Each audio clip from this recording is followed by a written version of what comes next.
Have you ever finally gotten something you've wanted for a long time? A healthy relationship, a quiet weekend, a little extra money in your account, a moment where nobody is upset with you. And instead of feeling relieved, you felt uncomfortable, maybe even anxious. Maybe part of you started looking for what was about to go wrong. I know that feeling. For a long time, I thought happiness would feel obvious when it arrived. I thought peace would feel warm. I thought safety would feel safe. But what nobody told me was that sometimes the body doesn't recognize peace right away. Sometimes the body trusts what is familiar before it trusts what is good. And if you've spent years living in survival mode, familiar pain can feel much safer than happiness. Not because you want to suffer, not because you're broken, but because your nervous system has been practicing something else for years. And today, I want to talk about that. Because understanding this changed how I saw myself. And maybe it will change how you see yourself too.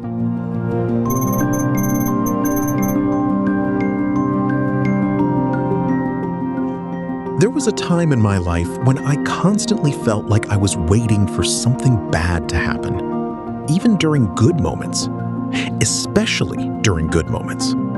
I'd be sitting on the couch on a quiet evening. Nothing was wrong, nobody was angry, no emergency needed solving, no crisis needed managing. But instead of relaxing, I felt restless. My shoulders stayed tight, my jaw stayed clenched. My mind kept scanning for danger, almost like my body was saying, "This can't be real." Looking back, I realized I wasn't reacting to what was happening. I was reacting to what I expected to happen. And that's actually how the brain works.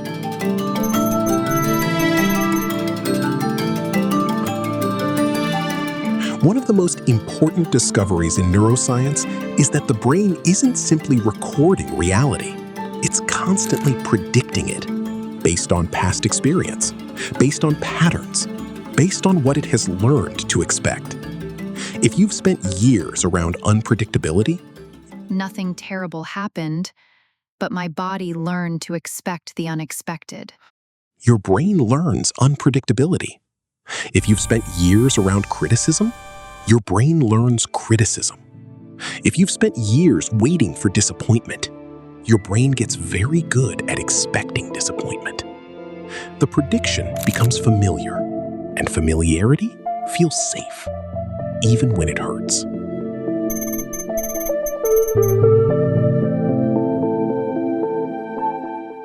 Think about someone who grew up constantly trying to earn love. Maybe they had to perform. Maybe they had to please everyone.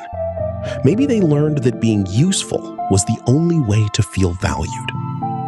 Years later, they enter a healthy relationship. The other person is kind, consistent, present.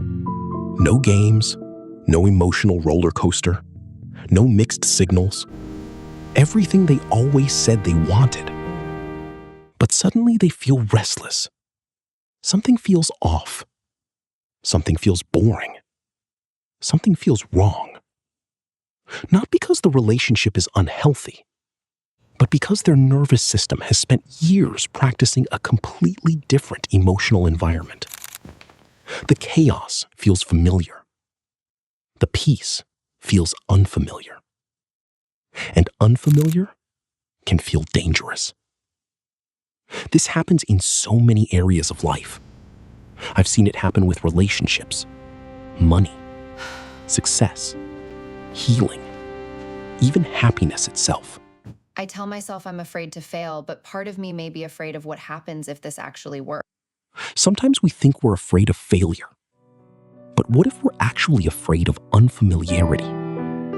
What if the thing we're calling self-sabotage is sometimes just a nervous system trying to stay close to what it knows?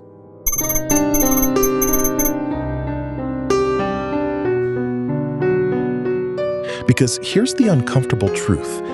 Pain doesn't just become familiar. Sometimes it becomes part of identity. Maybe you've spent years being the strong one, the caretaker, the fixer, the person who holds everything together. Then one day, life becomes easier. People start helping, things become lighter, and suddenly, a strange question appears. Who am I without this struggle? Who am I if I'm not carrying everyone? Who am I if I'm not constantly surviving? Most people never say those questions out loud, but the nervous system feels them. Because identity isn't only mental, it's physical too.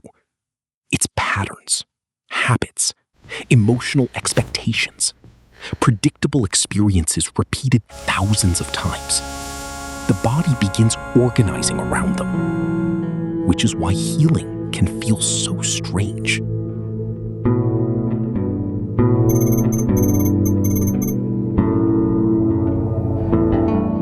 We imagine healing as walking out of darkness into light. And sometimes it is. But sometimes healing feels more like standing in a doorway. Behind you is the life you've always known. Ahead of you is something healthier, something calmer, something safer. And yet your body keeps turning around to look behind you. Not because the old life was better, because it was familiar. I think that's what so many people misunderstand about nervous system healing. We assume that if something is healthy, our body should immediately love it. But that's not always how learning works. Imagine you've lived next to a busy highway your entire life. Constant noise, engines, sirens, movement, every day, for years. Then one day you move to a quiet cabin in the woods. No traffic, no noise, no chaos. Sounds wonderful, right? Except the first night feels strange. You wake up. The silence feels loud. You keep listening, waiting, scanning. Not because silence is dangerous, but because your nervous system hasn't practiced it yet. The same thing can happen emotionally. Calm feels strange. Rest feels strange. Being loved well feels strange. Receiving help feels strange. Not because they're wrong, because they're new.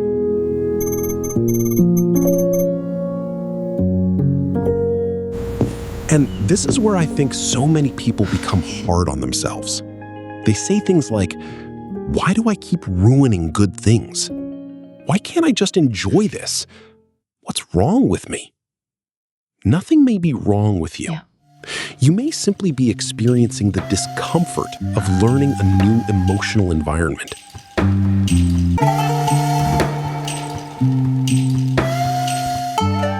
The nervous system doesn't instantly trust what it has never practiced. It learns through repetition. The same way it learned fear. The same way it learned hypervigilance. The same way it learned survival. It can learn safety too, but slowly, gently, repeatedly. And I think that's one of the most hopeful things I've ever learned. Because it means you don't have to force yourself into happiness. You don't have to pretend. You don't have to convince yourself. You don't have to fight your body.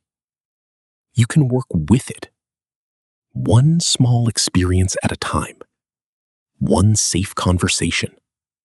One calm moment. One healthy boundary. One evening where nothing terrible happens.